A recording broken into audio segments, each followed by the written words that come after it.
नमस्कार, बहुत स्वागत है आप सभी का। सुबह के 9 बज रहे हैं, आप देख रहे हैं आज तक और इस वक्त मैं आपके साथ आशुतोष चतुर्वेदी। बात श्रद्धा मर्डर केस की सबसे पहले, क्योंकि श्रद्धा मर्डर केस में वक्त बीतने के साथ साथ रोजाना नए नए खुलासे होते जा रहे हैं। अब पुलिस आरोपी आफ्ताब के नार्को टेस्ट की तैयारी में है और 5 दिन के अंदर यह प्रक्रिया पूरी करनी है। देखिए, कोर्ट का आदेश आ चुका है, जांच पूरी रफ्तार में है। अब उम्मीद है कि श्रद्धा वालकर की हत्या से जुड़ी मिस्ट्री से भी पर्दा हट जाए। तो दिल्ली के अंबेडकर हॉस्पिटल में होगा यह नार्को टेस्ट, ये जानकारी मिल रही है और 5 दिनों के भीतर ही नार्को टेस्ट कराना होगा। और आफ्ताब के बयान गुमराह करने वाले, ये कहना है दिल्ली पुलिस का। दिल्ली पुलिस कह रही है कि आफ्ताब जांच में सहयोग नहीं कर रहा है, बरगला रहा है, बार बार अपने बयान को बदल रहा है। आज श्रद्धा के पिता का बयान भी दर्ज करेगी दिल्ली पुलिस। तो मुंबई के कई जगहों पर भी जांच करेगी दिल्ली पुलिस और साथ ही आपको बता दें, उत्तराखंड भी जाएगी दिल्ली पुलिस सबूतों की तलाश में। 5 दिन के अंदर आफ्ताब का यह नार्को टेस्ट करना है। श्रद्धा मर्डर केस दिल्ली, मुंबई, ऋषिकेश तक ये जांच की आंच, क्योंकि अब तक सबूतों को खंगालने की पूरी कोशिश में है दिल्ली पुलिस। लेकिन कई अहम जो सबूत हैं, सुराग हैं, वो अब तक हाथ लगे नहीं हैं। हथियार भी बरामद नहीं हुए हैं। श्रद्धा का जो सर है वो भी अब तक बरामद नहीं हुआ है और जांच मिलान तो जारी है, लेकिन अब तक सबूतों की तलाश में जंगलों की भी खाक छान रही है दिल्ली पुलिस। और इसके साथ ही आपको बता दें, मुंबई भी जाएगी पुलिस और उत्तराखंड के ऋषिकेश में भी जाएगी दिल्ली पुलिस सबूतों को जुटाने के लिए। तो जहां श्रद्धा आफ्ताब, वहां दिल्ली पुलिस अभी पहुंच रही है और श्रद्धा की जिंदगी का वो आखिरी रील जहां पर शूट किया था, तैयार किया था श्रद्धा ने, वहां पर दिल्ली पुलिस की टीम जाएगी जांच करने।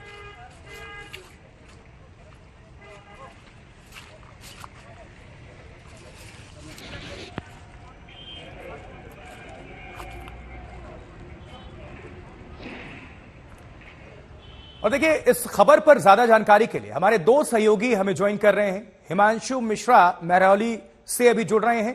वहीं मुंबई की अगर बात करें तो पारस धामा हमारे दूसरे सहयोगी जुड़े हुए हैं। आप दोनों का हम फौरन रुक करेंगे, लेकिन दर्शकों को आपको बता दें कि आफ्ताब के मंसूबों से बिल्कुल अनजान थी श्रद्धा। अब उसका एक इंस्टाग्राम पर पोस्ट किया गया रील भी सामने आ गया है, जिसमें वो गंगा किनारे बैठी हुई नजर आती है। रील ऋषिकेश का है, जहां पुलिस अब आफ्ताब के साथ जाकर जांच की तैयारी में है। और आपको यह भी बताएं कि मुंबई भी जाने वाली है पुलिस।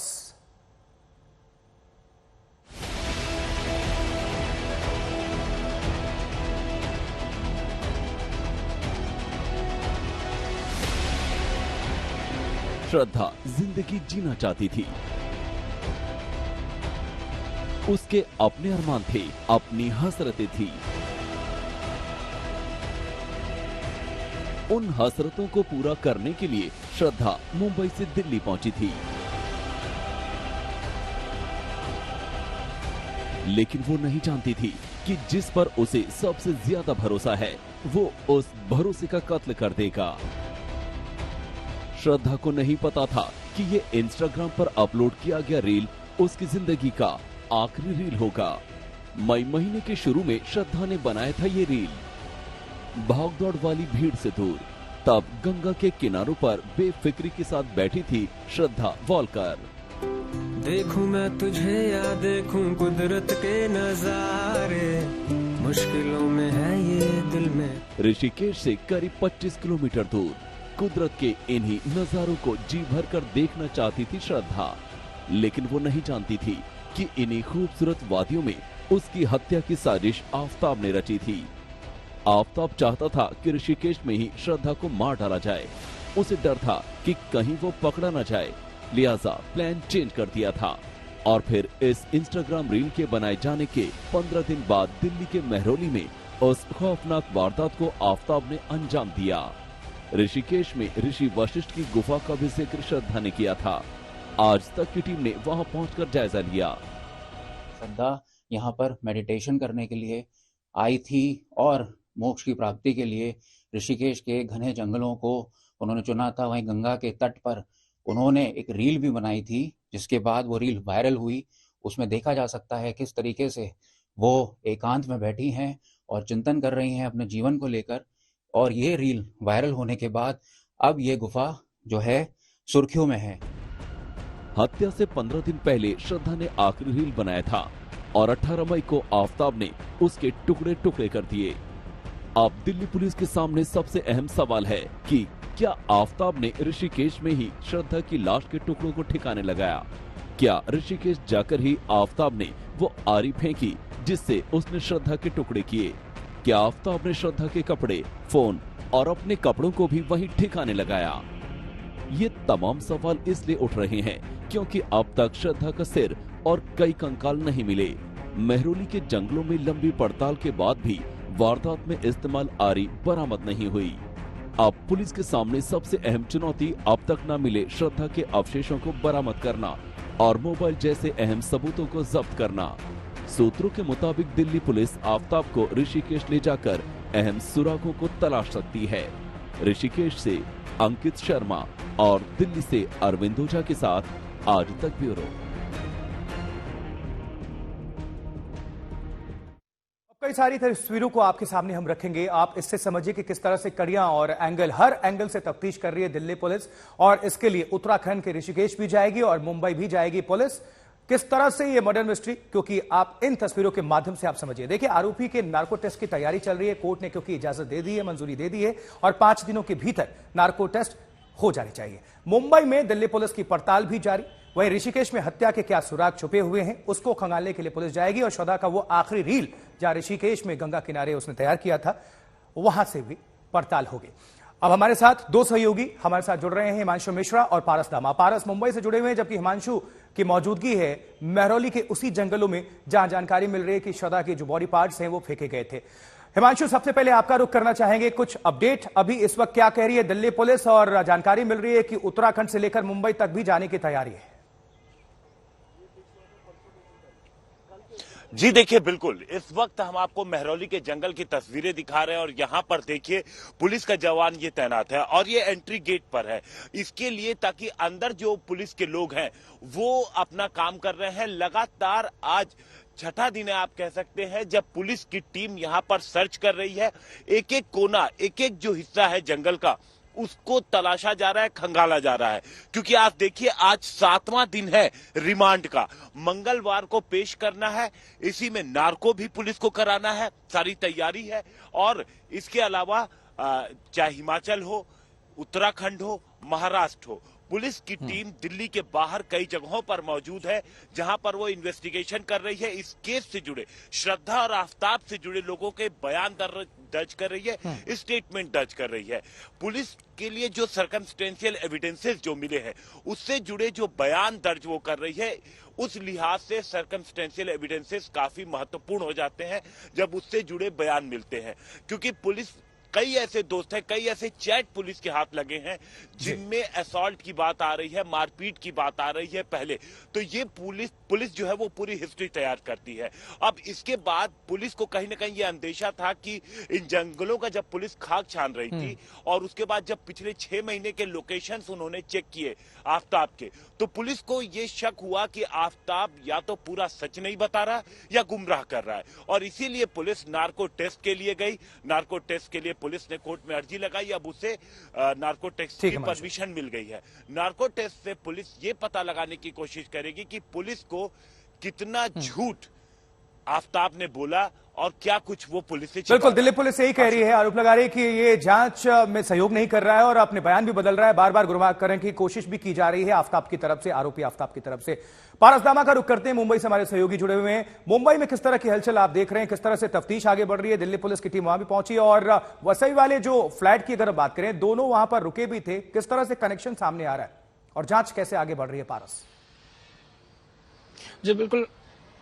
जी बिल्कुल आशुतोष, ये बहुत महत्वपूर्ण समय है इस पूरे मामले की जांच के लिए, क्योंकि जिस तरीके से बहुत सारी चीजें सामने आ रही हैं, ये समय बहुत महत्वपूर्ण हो जाता है। ऐसे में दिल्ली की टीम जो कल है मुंबई पहुंची थी, सुबह 10 बजे के आसपास यहाँ पहुंची थी और उसके बाद उन्होंने पूरा इन्वेस्टिगेशन शुरू किया। इन्वेस्टिगेशन का पहला हिस्सा था कि उन्होंने उस व्यक्ति से बात किया जिसने मिसिंग के बारे में जो है वो श्रद्धा के जो पिता है उनको इत्तला किया था, और उसके बाद उनके पिता ने जो है वो पुलिस स्टेशन जहाँ पे हम खड़े हैं, ये वसई का वही पुलिस स्टेशन है जहां पर मिसिंग कंप्लेंट दर्ज करवाई थी। लक्ष्मण नादर जो श्रद्धा का बेहद करीबी दोस्त माना जाता है, उसको कल दिल्ली पुलिस ने बुलाया था। जो वसई क्राइम ब्रांच है वहां पे तकरीबन 1 से 1.5 घंटे के आसपास जो है उससे पूछताछ की गई। वहीं आज बहुत क्रिटिकल दिन होने वाला है दिल्ली पुलिस हो या वसई पुलिस हो, दोनों के लिए, क्योंकि आज इन्वेस्टिगेशन का दूसरा फेज ये लोग शुरू करेंगे मुंबई में, जहां पर अलग अलग जगहों पे जो है वो दिल्ली पुलिस पहुंचने की कोशिश करेगी जिस जहां पे वो रहते थे, क्योंकि तकरीबन 3 साल के अंतराल में जो है 3 फ्लैट्स चेंज किए गए थे श्रद्धा और आफ्ताब द्वारा। तो आज बहुत ही महत्वपूर्ण दिन है इस पूरे इन्वेस्टिगेशन प्रोसेस में, जब अलग अलग जगहों पे जो है दिल्ली पुलिस पहुंच सकती है और साथ ही साथ जो है चलिए आप नजर बना के रखिए पारसनामा इस पूरी है। खबर पर, पूरी घटना पर, और साथ ही हिमांशु आपका भी शुक्रिया। लेकिन इस बीच आपको बता दें, आज तक संवाददाता चिराग घोटी मारौली के उस इलाके में पहुंचे जहां आफ्ताब रहता था और वहां से श्रद्धा के शव के टुकड़ों को ठिकाने लगाने जंगल जाता था। देखिए 1 घंटे में आफ्ताब क्या करता होगा और कैसे जाता होगा, ये 1 घंटे की पूरी मिस्ट्री इस रिपोर्ट में देखिए। इस वक्त मैं दिल्ली के छतरपुर में मौजूद हूं। दरअसल छतरपुर पहाड़ी ये इलाका है जहां पर ये वो गली है जहां पर आफ्ताब का घर है। ये आप देख रहे हैं जो ये वो मकान है जिसमें जो फर्स्ट फ्लोर है पुलिस ने उसको सीज कर रखा है। ये आफ्ताब का घर था जहां पर उसने 18 तारीख को यानी 18 मई को उसने इस घटना को अंजाम दिया, जिसमें उसने श्रद्धा की हत्या की। उसके बाद उसके कई टुकड़े किए और कई दिनों तक 20 से 25 दिनों तक वो टुकड़े फेंकता रहा। कई जगह पर फेंके, जंगल में फेंके, महरौली के जंगल में, गुरुग्राम के जंगल में। पुलिस जो इन्वेस्टिगेशन कर रही है, इस पूरे मामले की तफ्तीश कर रही है। रात के इस समय 2 बजने को है, मैं आपको दिखाना चाहूंगा। हम दरअसल ये बताना आपको चाह रहे हैं कि रात के 2 बजे वो अक्सर यहाँ से जाता था और उसके बाद किस तरह का माहौल होता था, क्या क्या रास्ते में उसको मिलते थे, ये हम अब पूरा वो रूट जो है वो एक तरह से स्कैन करेंगे, वहां जाएंगे। गली में आपको दिखाना चाहूंगा, पूरी गली इस समय सुनसान है। 1 आध लोग जरूर यहाँ पर नजर आ रहे हैं, लेकिन फिलहाल स्थिति ये है कि यहाँ पर रात के 2 बजे के बाद जब स्थिति थी वो ये थी कि वो रात में निकलता था और उसके बाद वो ये जो बैग आप देख रहे हैं मेरे पास, जो बैग है इसी तरह का बैग उसके पास होता था और उसमें टुकड़े होते थे लाश के। और कई दिनों तक उसने ये तांडव जो है वो मचाया, यानी कि 20 से 25 दिनों तक वो यहाँ से निकला। ऑब्वियसली उसको डर भी नहीं लग रहा था, उसको लगता था कि कोई उससे पूछेगा भी नहीं, क्योंकि 1 आध लोग हमें यहाँ पर नजर आ रहे हैं बीच बीच में रात के वक्त। अब मैं आपको दिखाऊंगा रास्ते में कितने सीसीटीवी। आप देखिए ये एक घर दिख रहा है जहां पर आपको सीसीटीवी जो है नजर आ जाएगा। ये आप देखिए, ये वो सीसीटीवी नजर आ जाएगा। तो यानी कई जगह पर यहाँ पर सीसीटीवी हो सकता है मिले। तो ये जो गली नंबर 1 है, मैं अपने कैमरामैन रितेश को दिखाए, गली नंबर 1 D1 छतरपुर पहाड़ी 60 फुटा रोड। ये वो गली है जहां से अंदर हमने जो आपको दिखाया था वो घर था जहां पर ये जो आफ्ताब था वो रहता था। और उसके बाद यहाँ पर रहने के बाद उसने जो तांडव रचा वो हम सब ने ऑब्वियसली देखा। उसने बताया, हैवानियत की अपनी हदें पार की, उसने तमाम जानकारियां शेयर की। अब ये रोड सीधा जो है हम चलेंगे यहाँ से महरौली के जंगल तक। हम बीच में नहीं रुक रहे हैं क्योंकि मैं आपको एग्जैक्ट इससे टाइम पता लग जाएगा कि कितनी देर लगती है हमें महरौली के जंगल तक पहुंचने में। यहाँ पर उसने इसी समय का फायदा उठाया।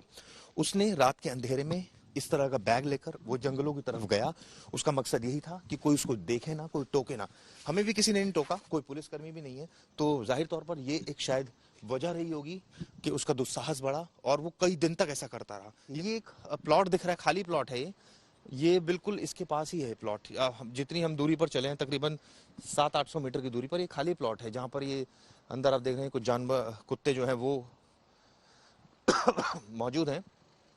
और ये जो खाली प्लॉट है यहाँ पर आप देख सकते हैं कि ये रास्ते में हमें मिला है। यहाँ कुछ गाड़ियां पार्क हैं, कुछ ट्रक्स जो है जो आए हैं, जो माल लोड कर है, जिन्होंने शायद ये करना होगा उनको, वो पार्क हैं। अब ये सामने आप देख रहे हैं जहां से ट्रक निकला है, ये हम ऑलमोस्ट जंगल के पास हैं। वो जंगल जहां पर 13 हड्डियां मिली, जहां पर कुछ और सबूत हो सकते हैं, फॉरेंसिक जांच होगी जिससे और स्थिति साफ हो पाएगी। ये वो जंगल है जहां पर आरोपी आया और सबसे पहले पुलिस यहां पहुंची। आप देखिए यहाँ पर अब बैरिकेड लगा दिए गए हैं, इससे पहले कोई बैरिकेड नहीं थे यहाँ पर। और यहाँ पर जो हालात हैं वो मैं अब आपको अंदर के हालात दिखाने जा रहा हूँ। वो मंजर, वो खौफनाक मंजर जो हम कोशिश करेंगे कैमरे से आपको दिखाने के लिए। मैं कहूँगा रितेश मेरे साथ आए। ये वो घना जंगल है, आप मेरे पीछे देखिए, जहां पर ये पूरा वाकया हुआ। और ये आप देखिए, ये वो घना जंगल, रात का अंधेरा, इसके अंदर कोई जानवर भी हो सकते हैं। तो हमारे सहयोगी चिराग गोठी पहुंचे उसी जंगल में। रात का वक्त था, लेकिन इसके पहले की आगे की रिपोर्ट आपको हम दिखाएं। कुछ तस्वीरों को आपके सामने हम रख रहे हैं, कुछ तस्वीरों के माध्यम से आप समझिए। देखिए, ये कई सारी तस्वीरें हैं। दरअसल इसलिए आपको हम दिखा रहे हैं कि इससे कहानी और अभी अपडेट भी हुआ है, क्योंकि आरोपी के नार्को टेस्ट की तैयारी चल रही है, क्योंकि कोर्ट ने इजाजत दे दी है 5 दिनों के भीतर ये नार्को टेस्ट करना होगा। मुंबई में भी दिल्ली पुलिस की पड़ताल जारी है। ऋषिकेश में भी हत्या के सुराग हो सकते हैं, इसलिए जाएगी पुलिस। और श्रद्धा का वो आखिरी रील जो आप देख रहे हैं, वो गंगा किनारे ऋषिकेश की तस्वीर है। और आगे बढ़ते हैं एक बार फिर से। अब उस कड़ी के अगले हिस्से को आपके सामने रखते हैं, जब चिराग गोठी ने स्थिति की समीक्षा की, जायजा लिया। देखिए जरा हम किस तरह से अंदर की तरफ जाते हुए जंगल में आपको दिखाते हुए यहाँ का सच। मैं चाहूंगा रितेश भाई थोड़ा थम जाए यहाँ पर। तो ये वो स्थिति है, आप देखिए जंगल में ये स्थिति है कि रात के 2 बजे हम मौजूद हैं और यहाँ पर 2 बजे ही आफताब अमीन पुणे वाला आता था और यहाँ पर शव को ठिकाने लगाता था और भाग जाता था। मैं चाहता हूं कि आगे की तरफ का और दृश्य दिखाया जाए जंगल का, किस तरह के यहाँ पर स्थिति है। ये आप देखिए, ये आप देखिए, ये वो जंगल है, घना जंगल जहां पर हम मौजूद हैं और जहां पर आज तक वो पहला चैनल है जो रात के 2 बजे यहां पर आया है। ये आप देखिए, आवाजें यहां पर आ रही है। ये आप देखिए, घना जंगल और जंगल के अंदर जो स्थिति है, काफी ओस भी है यहाँ पर। और यहाँ पर ये बताते हैं कि कुछ सांप है, हो सकते हैं, इस तरह की जानकारी है। और निश्चित रूप से यानी अंदर आना खतरों से खाली नहीं है, और रात के वक्त आना तो और भी खतरों से खाली नहीं है, क्योंकि जानवरों का डर प्लस ये डर कि कहीं देख ना ले आरोपी को कोई, क्योंकि अगर देख लिया गया तो निश्चित रूप से पकड़ा जाएगा। आफताब ने इस जंगल का इस्तेमाल किया टुकड़ों फेंकने के लिए। 13 से ज्यादा टुकड़े मिल चुके हैं। जांच होगी जिससे साफ होगा कि ये टुकड़े श्रद्धा के थे या श्रद्धा के नहीं थे। लेकिन कई सवाल जरूर खड़े हो गए और ऐसे में ये कहा जा सकता है कि यहाँ आना, हमने आपको बताया करीबन हमें 20 मिनट लगे जंगल तक पहुंचने में, और यहाँ हम अंदर आपको हालात दिखाए, यानी आधे घंटे का वक्त करीब करीब उसको लगा होगा यहाँ पर बॉडी डंप करने का। अब 2:47 हो रहे हैं, यानी करीब करीब 2:45 बज रहे हैं। हम यहाँ से बाहर आ चुके हैं। हमने आपको दिखाया कि जंगल में करीब करीब उसको अपने घर से, यानी जहां वो रहता था, पहाड़ी इलाका छतरपुर पहाड़ी, यहाँ पहुंचने में आधा घंटा लगा। अब यहाँ से हम वापसी जा रहे हैं उसी जगह पर जहां पर आफताब रह रहा था। जैसे मैंने बताया, पूरा हमारे साथ हमारे कैमरामैन रितेश मिश्रा जो लगातार हमें फॉलो कर रहे हैं। और ये बेहद मुश्किल जो है वो सफर था, क्योंकि एक तो पुलिस का नहीं मिलना, बॉडी लेकर जाना और इस तरह से वापस आना। करीब करीब 1 घंटे का वक्त हमें लगा, जैसे मैंने बताया, और उसको भी इतना ही वक्त लगेगा। हो सकता है 5-10 मिनट पहले आ जाए अगर वो हॉल्ट ना ले तो ये वो स्थिति है जो हमने आपको दिखाई, जो पैदा हुई। और फिलहाल आरोपी पुलिस कस्टडी में है। अब उससे पूछताछ होगी, कुछ और स्थिति साफ होगी। ये वो घर है जहां तो श्रद्धा के कत्ल के आरोप कबूलने वाला आफताब अब एक और सच बोलेगा, क्योंकि दिल्ली पुलिस अब नार्को टेस्ट कर सकेगी और कोर्ट से मंजूरी मिल भी चुकी है। लेकिन 5 दिनों के भीतर यह नार्को टेस्ट करना होगा। श्रद्धा के पूर्व सहयोगी, उनके बॉस रहे करण जी इस वक्त आज तक पर जुड़ चुके हैं। करण जी, आखिरी बार कब श्रद्धा से आपकी बात हुई, क्या उसने कहा?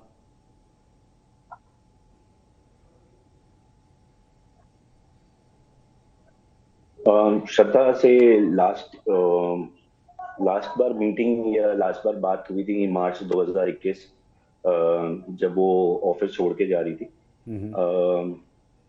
तब दैट इज हाँ, वो एक लास्ट टाइम था जब मेरी और श्रद्धा का एक कॉन्वर्सेशन हुआ था। उसके बाद जब भी मतलब श्रद्धा के बारे में कुछ भी पता चले, वो मेरे दूसरे दोस्तों के थ्रू ही, ऑफिस वाले दोस्तों के थ्रू ही पता चलता था। क्या पता चलता था? क्या, क्यों छोड़कर गई थी? क्या बताया था? क्यों जा रही है वो? कहीं और नौकरी मिल गई थी? क्या हुआ था? हाँ जी, श्रद्धा एक्चुअली उसको राइटिंग का शौक था। तो जब उसने ऑफिस में रेजिग्नेशन दिया, तब वो ये कह के गई थी कि उसको कहीं कोई किसी कंपनी में कंटेंट राइटिंग का जॉब ऑफर मिला है और उसके थ्रू वो कहीं पे भी रह के अपना काम कर सकती थी। तो करण श्रद्धा के दरअसल पूर्व सहयोगी उनके बॉस थे और उनसे बातचीत कर रहे थे सईद अंसारी। लेकिन अब आपको बताएं कि नार्को टेस्ट की तैयारी हो चुकी है, कोर्ट से इजाजत मिल चुकी है और अब उम्मीद की जा रही है कि सब कुछ सच सामने आ जाएगा, दूध का दूध और पानी का पानी हो जाएगा। देखिए रिपोर्ट।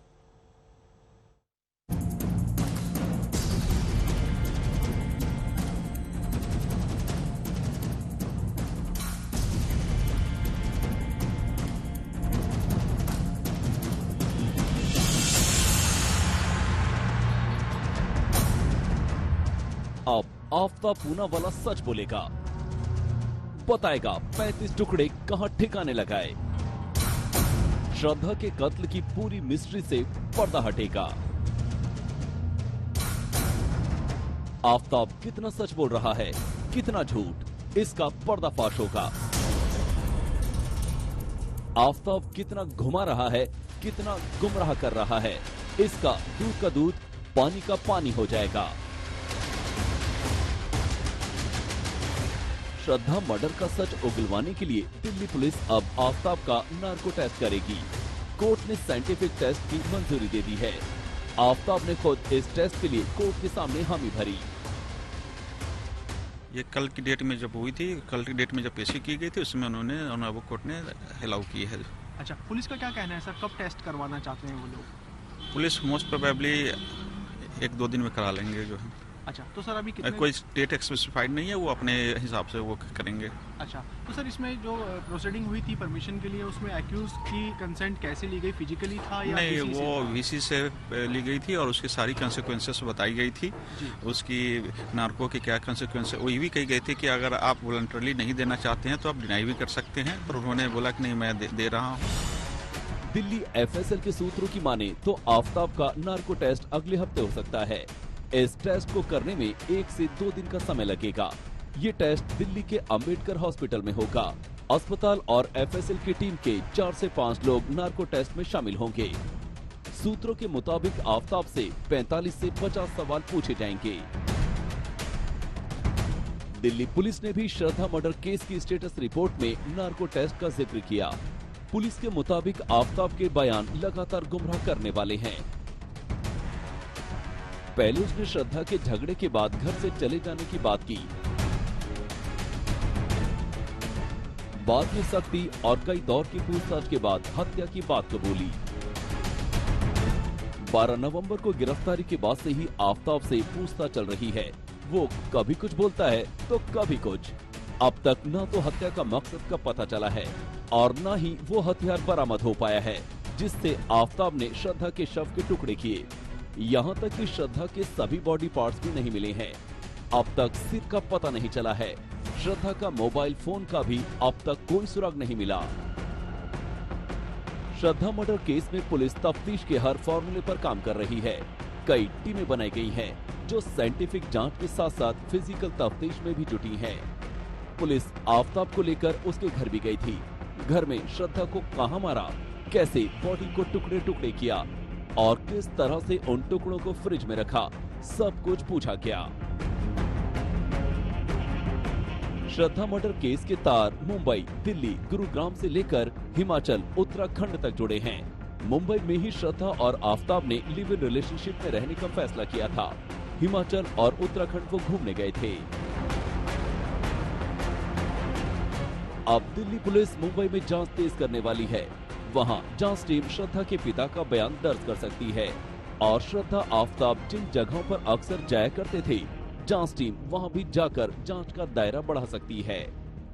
दिल्ली से अरविंद ओझा, ऋषिकेश से अंकित शर्मा और मुंबई से दिव्येश सिंह के साथ आज तक ब्यूरो। इस वक्त बहुत बड़ी खबर आप सभी को हम साझा करने जा रहे हैं। सत्येंद्र जैन का एक वीडियो आया है तिहाड़ जेल के अंदर से मसाज कराते हुए। जी हां, तिहाड़ जेल के अंदर से सत्येंद्र जैन का वीडियो सामने आया मसाज कराते हुए। जरा ध्यान दीजिए और देखिए।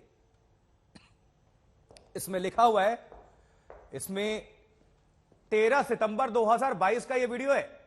देखिए जरा किस तरह से सत्येंद्र जैन जेल के अंदर आराम से लेटे हुए हैं, वीवीआईपी ट्रीटमेंट है और मसाज करा रहे हैं। चलिए सीधा रुख कर लेते हैं अरविंद ओझा का। हमारे साथ हमारे सहयोगी जुड़ चुके हैं। अरविंद, ये अपने आप में तस्वीरें तो बहुत चौंकाती है। किस तरह से जो माननीय हैं, किस तरह से ये अपने पावर का दुरुपयोग करते हैं, ये तो वीडियो उसका उदाहरण है। मसाज करा रहे हैं मंत्री जी। पूर्वा। जी बिल्कुल, देखिए ये आरोप प्रवर्तन निदेशालय ने लगाया था और कि जो सत्येंद्र जैन है वो चूंकि जेल मंत्री भी हैं और उन्हें तमाम सुख सुविधाएं मिल रही हैं, वो बॉडी मसाज कर रहे हैं, उनको कट फ्रूट दिया जा रहा है, उनसे बाकी जो दूसरे आरोपी हैं उनके केस से जुड़े हुए वो मिल रहे हैं, जिसके बाद एविडेंस के तौर पर तिहाड़ जेल का तमाम सीसीटीवी फुटेज दिया गया था। वहीं जो दलील दूसरी तरफ से ये भी आई थी कि चूंकि वो जेल के अस्पताल में है और एक जेल प्रशासन किसी मरीज को अगर कोई कष्ट होता है, कोई बीमारी होती है तो वो उनको ट्रीटमेंट देते हैं, तो दूसरी दलील ये भी थी। लेकिन ये चौंकाने वाला सीसीटीवी फुटेज है जो ईडी ने जिसका खुलासा किया था। और मैं आपको बताऊं, जब ये पूरा मामला संज्ञान में आया था तो एलजी ने बाकायदा कमेटी बैठाई थी, जांच के आदेश दिए थे, जिसके बाद तिहाड़ जेल के अधिकारियों पर एक्शन भी हुआ था। कुल 58 जो कर्मचारी हैं जेल के, उनका तबादला दूसरे जेल में कर दिया था। लेकिन ये तस्वीरें आप आज तक पर देख पा रहे हैं जिसमें जो सत्येंद्र जैन है, दिल्ली सरकार के मंत्री हैं, वो बाकायदा जेल के अंदर जो जेल का अस्पताल है उसमें मौजूद है। और उसमें अरविंद, ये वीडियो अब तो सामने आ चुका है, इस पर राजनीति निश्चित तौर पर और गरमाएगी। सत्येंद्र जैन पर पहले ही आरोप लगते रहते हैं, आम आदमी पार्टी इसको लेकर निशाने पर भी रही है और भारतीय जनता पार्टी को एक और हमला करने का मौका मिल गया होगा एमसीडी चुनाव से ठीक पहले। बिल्कुल बिल्कुल, आप बिल्कुल सही कह रहे हैं आशुतोष। मैं और आपको बताऊं कि जब से ये पूरा मामला है सत्येंद्र जैन को लेकर, एक तरफ जो दिल्ली के मुख्यमंत्री अरविंद केजरीवाल हैं, उनका कहना है कि सत्येंद्र जैन के खिलाफ कोई सबूत नहीं है, ईडी का दुरुपयोग बीजेपी कर रही है। वहीं अरविंद, आपका हम रुख कर रहे हैं, शहजाद पूनावाला हमारे साथ जुड़ चुके हैं फोन लाइन पर। शहजाद, आम आदमी पार्टी पर अक्सर हमले होते रहे हैं, आरोप लगते रहे हैं, लेकिन ये वीडियो, ये सीसीटीवी फुटेज, ये तो जीता जागता सबूत है आपके पास। देखिए, जिसको मिलनी चाहिए थी तिहाड़ में सजा, वो ले रहा था वीवीआईपी ट्रीटमेंट का मजा। आज ये सामने आ चुका है कि किस प्रकार से तिहाड़ जेल के अंदर अरविंद केजरीवाल आम आदमी पार्टी की सरकार वसूली कंपनी भी चला रही थी, सुकेश से वसूली भी कर रही थी और वीवीआईपी मसाज सेंटर भी चला रही थी, जिसमें कि एक व्यक्ति जिसको हवालेबाज माना गया है, 5 महीने से बेल नहीं मिलती है, वो वीवीआईपी मजा ले रहा है, ट्रीटमेंट ले रहा है, लग्जूरियस लाइफ जी रहा है, उसे वहां पर किस प्रकार की सुविधाएं मिल रही है, सारी चीजें आपके सामने हैं। अब सवाल ये बनता है कि क्या अरविंद केजरीवाल इनके खिलाफ कार्रवाई करेंगे, क्या इनको मंत्री पद से हटाएंगे, या मंत्री इसीलिए बनाए रखा है ताकि वो इस प्रकार की उगाई भी कर सके और मसाज ट्रीटमेंट भी ले सके, ये उनको जवाब देना है। आज तिहाड़ जेल जो आम आदमी पार्टी की सरकार के नीचे आती है, उसको जवाब देना होगा कि किस प्रकार से ये सारी चीजें चल रही थी। क्या ये सुख सुविधा अन्य कैदियों को भी मिलता होगा शहजाद, आपको लगता है? ये तो आप अरविंद केजरीवाल जी से ही पूछे, उनकी सरकार है वहां पे। ये आपको लग रहा है ये जेल है या फिर 5 स्टार होटल? पूरी व्यवस्था है या तो मसाज की।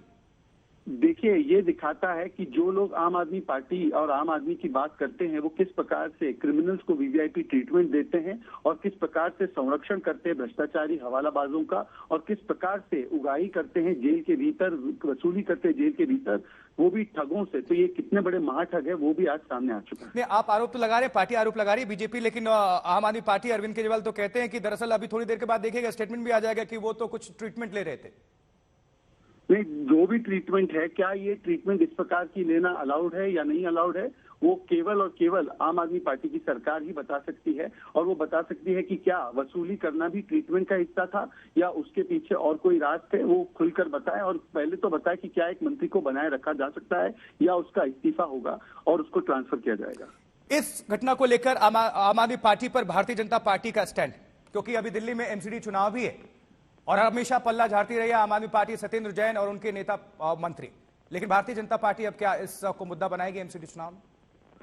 मुझे लगता है ये चुनाव का मुद्दा नहीं है, ये नैतिकता का और प्रामाणिकता का एक मुद्दा है कि क्या आज जो भ्रष्टाचार करते हैं, जिनको बेल नहीं मिल रही है कोर्ट की तरफ से, क्या ऐसे लोगों को मंत्री बनाए रखना ताकि वो वसूली कर सके और वीवीआईपी मसाज ले सके, ये क्या जायज है?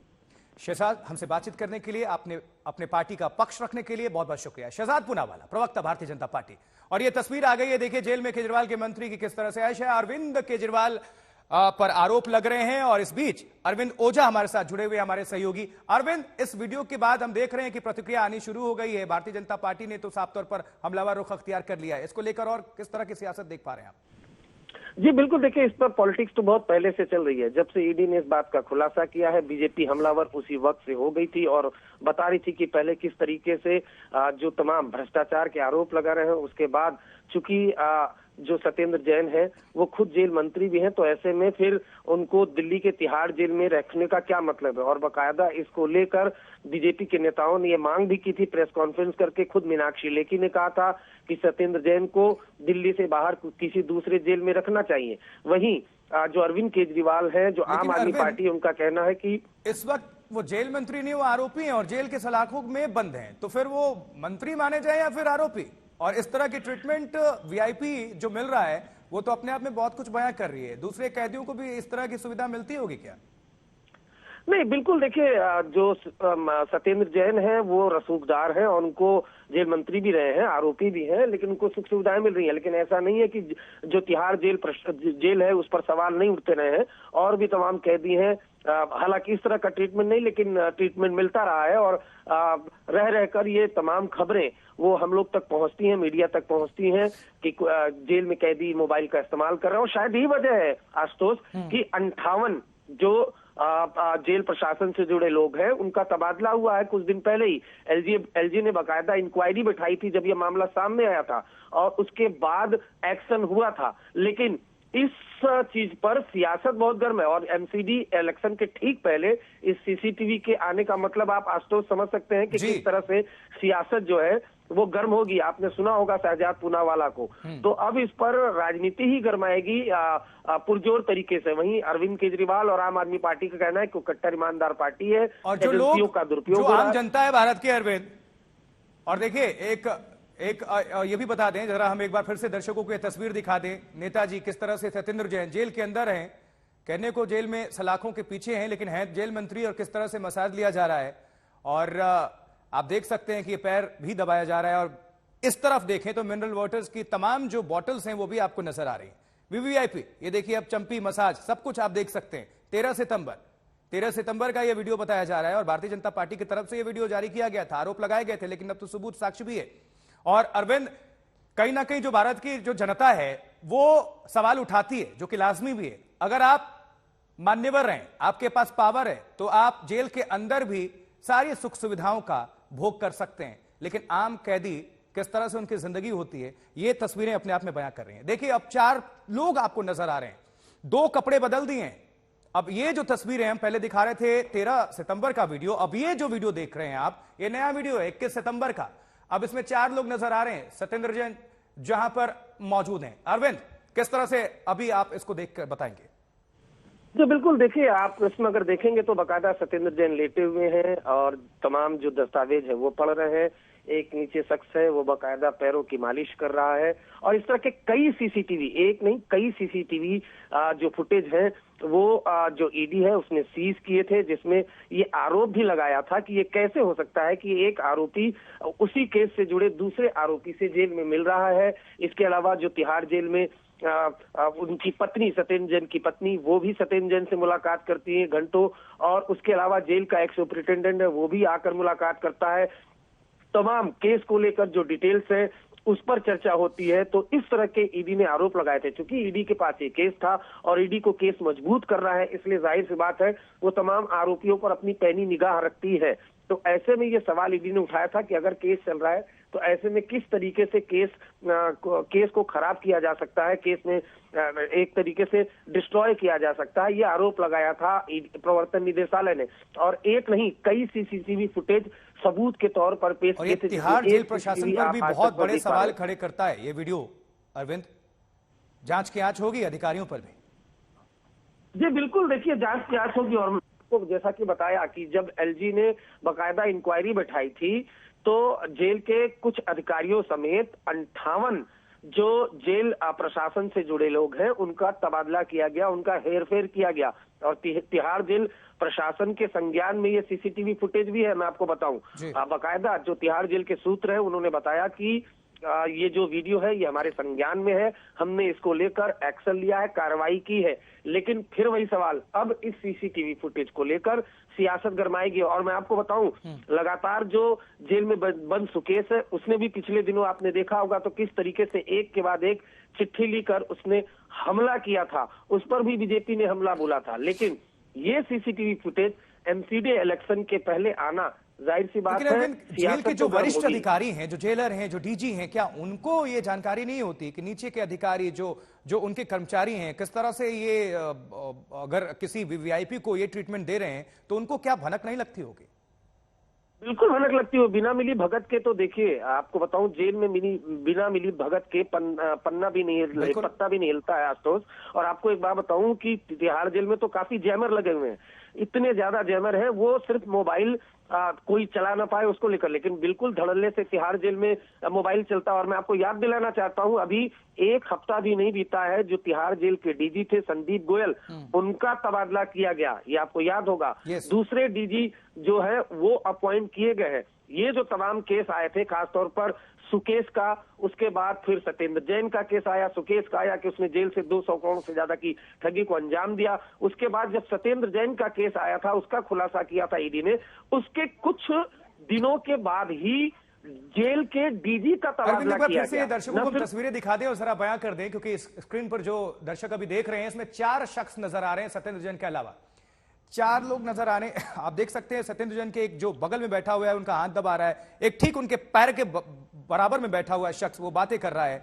अब देखिए फिर से ये तस्वीर, अब ये एक शख्स इसमें नजर आ रहा है। अलग अलग दिन की ये तस्वीरें हैं, एक 13 सितंबर, एक 14 सितंबर और एक है 21 सितंबर। मिनरल वाटर रखा हुआ है, सारे सुख सुविधाएं, सामने टीवी भी लगा हुआ है, सत्येंद्र जैन देख रहे हैं और पैर आराम से दबाया जा रहा है, मालिश हो रही है, मसाज हो रहा है, चंपी हो रहा है, सब कुछ हो रहा है। और बगल में नेताजी के ठीक टीवी का जो रिमोट है वो भी लिए हुए हैं, रिमोट पर उनका हाथ है और टीवी चल रहा है सामने। देखिए ये कमरा, ये जेल है दरअसल, ये कोई और होटल नहीं है, ये जेल है। अब देखिए, अब उल्टा लेट गए हैं नेताजी, अब मसाज की पूरी तैयारी है। किस तरह से अब आरोप लग रहे हैं और दर्शक और जो तमाम जो जनता है वो सवाल उठाते हैं माननीयों पर, तो आखिर क्यों ना उठाएं, लाजमी है। अरविंद ओझा हमारे साथ लगातार जुड़े हुए हैं। अरविंद, ये तस्वीरें अपने आप में बहुत कुछ कह रही हैं, बहुत कुछ बयां कर रही हैं। निश्चित तौर पर चूंकि अब एमसीडी का चुनाव है तो भारतीय जनता पार्टी को ये वीडियो समेत कुछ सबूत भी मिल गए हैं, तो और ये हमला अभी हमें देखने को मिलेगा। और आम आदमी पार्टी इस वक्त इसको लेकर बैकफुट पर नहीं, बिल्कुल बैकफुट पर। लेकिन देखिए आपको बताऊं, जब ये तमाम चीजें आई थी बाहर पब्लिक डोमेन में, ये जानकारी आई थी और ईडी ने जब खुलासा किया था, उसके बाद उस वक्त जो तत्कालीन डीजी थे संदीप गोयल, उनसे हमारी जब बात हुई, उनका कहना है कि जेल में ट्रीटमेंट दिया जाता है तमाम कैदियों को, बाकी कैदियों को जरूरत के हिसाब से। और आम आदमी पार्टी भी यही कह रही है कि जेल के अंदर कैदियों को जरूरत के हिसाब से ट्रीटमेंट दिया जाता है। लेकिन एक के बाद एक कई सीसीटीवी फुटेज थे, आप गौर करिए, जिसमें सत्येंद्र जैन अपनी पत्नी से मिल रहे हैं, सत्येंद्र जैन अपने को अक्यूज से मिल रहे हैं, तो वो कैसे मुमकिन है, ये अपने आप में बड़ा सवाल है। और जब एक के बाद एक तमाम तिहाड़ जेल इसमें से 4 शख्स नजर आ रहे हैं, 4 शख्स नजर आ रहे हैं और अलग अलग जो वीडियो वो सीसीटीवी फुटेज हमें देखने को मिल रहा है, अलग अलग तारीख की 13, 14, 21 सितंबर, ये इसमें तो 4 लोग नजर आ रहे हैं जो मंत्री जी को एंटरटेन कर रहे हैं। लेकिन ये वीडियो तो बहुत ज्यादा चौंकाता है अरविंद, ये तो बहुत बड़ा खुलासा है। चौंकाता। और जैसा मैं आपको बता रहा हूं कि ईडी ने क्या क्या आरोप लगाए। ईडी ने आरोप लगाए सत्येंद्र जैन को वीआईपी ट्रीटमेंट मिल रहा है, वो मसाज कराते हैं, उनको कटसूट दिया जाता है, उनसे को अक्यूज मिलते हैं, उनसे उनकी पत्नी मिलती है। तो इस एक सीसीटीवी फुटेज नहीं है, ईडी ने कड़ी मशक्कत की थी, उनको इनपुट्स मिला था, जिसके बाद तिहाड़ जेल में जहां पर सत्येंद्र जैन बंद थे, वहां के तमाम बैरक के सीसीटीवी फुटेज सीज किए गए थे। तो एक नहीं कई आरोप, जिसमें बहुत संगीन आरोप ये भी लगाया गया था कि अपने को अक्यूज से मिल रहे हैं। तो इस तरह के कई आरोप लगाए थे और अब तो सीसीटीवी फुटेज भी सामने आ गया, जिसमें अगर आप देखिए तो बाकायदा सत्येंद्र जैन लेटे हुए हैं, किताबें पढ़ रहे हैं, एक शख्स बाकायदा पैरों की मालिश कर रहा है, मसाज करा रहा है। और यही आरोप लगाए गए थे ईडी की तरफ से कि बाकायदा देखिए किस तरीके से जो दिल्ली सरकार के मंत्री हैं वो अपने रसूख का इस्तेमाल कर रहे हैं। और जाहिर सी बात है, जेल मंत्री रहते हुए तो पूरा जेल अमला ही उमड़ पड़ेगा सेवा भाव के लिए। वो तस्वीरें साफ साफ दिखाई भी दे रही हैं। और अरविंद, 4 लोग हैं कौन? क्या फिजियोथेरेपिस्ट हैं, डॉक्टर्स हैं, पुलिस वाले हैं, वहां के कर्मचारी हैं, ये कौन लोग हैं? कुछ अगर जानकारी। नहीं, देखिए कुछ इसमें कुछ जेल से जुड़े लोग हैं और जेल के कर्मचारी हैं, जो नर्सिंग होम है वहां पर उसके स्टाफ हैं। तो ये वो तमाम लोग हैं, लेकिन आपको सिर्फ 4 लोग ही दिखाई दे रहे होंगे सत्येंद्र जैन के अलावा, आशुतोष। लेकिन मैं आपको ये जानकारी दे दूं कि जो ईडी ने आरोप लगाया था, कई संगीन आरोप लगाए थे और एक नहीं कई सीसीटीवी फुटेज दिए थे अदालत में। और शायद यही वजह है कि देखिए कितना बड़ा एक्शन लिया जाता है अगर आरोप में दम था। हालांकि उस वक्त जो तत्कालीन डीजी थे संदीप गोयल, और लगातार तमाम आरोपों को नकार रहे थे, लेकिन जब मामला बढ़ा और गंभीर हुआ उसके बाद ही न सिर्फ जेल स्टाफ का बल्कि डीजी का ही तबादला कर दिया गया। जो आईपीएस अधिकारी थे, एक ही आईपीएस अधिकारी होता है, मैं आपको बताऊं, जेल की प्रशासन के अंदर, बाकी जो स्टाफ होता है वो दिल्ली सरकार के अंतर्गत आता है। तो ऐसे में किसी डीजी की कितनी चलेगी इसका अंदाजा भी आप लगा लीजिए कि वो हर चीज पर कैसी नजर रखता होगा, क्योंकि बाकी कर्मचारी दर्शकों को 3 तस्वीरें दिखा रहे हैं अलग अलग दिन का, और ये पहला वीडियो आप देख रहे हैं जिसमें एक शख्स नजर आ रहा है और सारे वीडियोस में यही शख्स जो है वो मालिश करता हुआ नजर आ रहा है। दूसरा वीडियो भी आप देख रहे हैं जिसमें 4 लोग नजर आ रहे हैं सत्येंद्र जैन के अलावा, और तीसरा वीडियो देख रहे हैं चंपी करा रहे हैं नेताजी। ये चारों लोग ही नजर आ रहे हैं हर वीडियो में। अरविंद, इनका क्या खास कनेक्शन? बिल्कुल बिल्कुल, और आपको बताऊं कि बस आप इस एक लाइन से समझिए कि सैया भय कोतवाल तो डर काहेगा, बस यही हिसाब किताब है। अगर देखिए यहाँ तो मामला और बड़ा है, यहाँ तो जेल मंत्री ही है खुद। जी बिल्कुल, तो वही आपको बताऊं कि देखिए ऐसे में आप ये समझिए कि दिल्ली जो तिहाड़ जेल की फंक्शनिंग पहले समझिए। डीजी रैंक का जो अधिकारी होता है, वो आईपीएस अधिकारी होता है, वो बाहर से ट्रांसफर होकर आता है, लेकिन उसके नीचे का जितना स्टाफ होता है वो सब दिल्ली सरकार के अंतर्गत ही आता है, चाहे जेल सुपरिटेंडेंट हो, चाहे तमाम जेल के स्टाफ हो। तो ऐसे में किसी आईपीएस अधिकारी, किसी डीजी की कितनी बनती हो, कितनी चलती होगी, आप इस बात का अंदाजा पहली चीज लगा लीजिए। दूसरी चीज ये लगा लीजिए कि अगर एक आरोपी, एक ठग जेल के अंदर से जेल के दर्जनों अधिकारियों के साथ मिलकर 200 करोड़ की ठगी को अंजाम देता है, उसे गिरफ्तार करती है दिल्ली पुलिस, ईडी उसकी जांच करती है, तो आप अंदाजा लगा लीजिए कि जेल की स्थिति क्या होगी। और ऐसे में अगर सत्येंद्र जैन जैसा कोई रसूखदार मंत्री जाएगा तो जाहिर सी बात है सेवा भक्ति भाव तो होना ही होना है। जब सुकेश जैसे एक महाठग को इतना और अरविंद, सबसे बड़ी बात यह है कि जब सुकेश चंद्रशेखर जब आरोप लगा रहा था तो आम आदमी पार्टी सिरे से नकार रही थी, लेकिन ये सबूत आने के बाद तो कहीं ना कहीं सोचना होगा सबको। जी बिल्कुल सोचना होगा, और सुकेश ने भी तो आरोप लगाए थे, बाकायदे सत्येंद्र जैन पर आरोप लगाए थे, अरविंद केजरीवाल पर लगाए थे, अशोक गहलोत पर, माफ करिएगा एक उनके मंत्री हैं उन पर आरोप लगाए थे कि कैसे पैसों का लेन देन हो रहा था। हालांकि आम आदमी पार्टी ने उसे मनोहर कहानियां बनाया था और बताया था कि ये बीजेपी की मनोहर कहानियां हैं। हालांकि उसके बाद भी एक के बाद एक लेटर लिखता है, लेकिन अब ये जो सीसीटीवी तस्वीरें सामने आई हैं, जाहिर सी बात है आम आदमी पार्टी कुछ देर बाद प्रेस कॉन्फ्रेंस करके इन तमाम सवालों के जवाब भी देगी। आशुतोष, तो देख सकते हैं 3 तस्वीरों को रख रहे हैं, पहला वीडियो, दूसरा वीडियो, तीसरा वीडियो। लेकिन सबसे बड़ी बात यह है कि सारे वीडियो को अगर कॉमन मिला लें तो क्या तस्वीर निकलती है? ऐश आराम। लेकिन ये कोई होटल या फिर कोई रिजॉर्ट नहीं है, ये है जेल, और जेल मंत्री रहे हैं सत्येंद्र जैन। किस तरह से पावर का दुरुपयोग भारतीय जनता पार्टी हमलावर है, इसको लेकर कई दिनों का ये वीडियो है, सीसीटीवी फुटेज है और जेल प्रशासन ने रिलीज किया है, और ये वीडियो निकल कर आया है। देखिए जरा, हाथों का, पैरों का, सब कुछ ये चंपी करा रहे हैं, मसाज करा रहे हैं, मालिश करा रहे हैं, और 4-4 लोगों की मौजूदगी में मिनरल वाटर भी साइड में पड़ा हुआ है, सामने टीवी लगा हुआ है, टीवी देख रहे हैं। लेकिन किस तरह से ये जो वीडियो अपने आप में काफी चौंकाता है, कई सारे खुलासे भी करता है।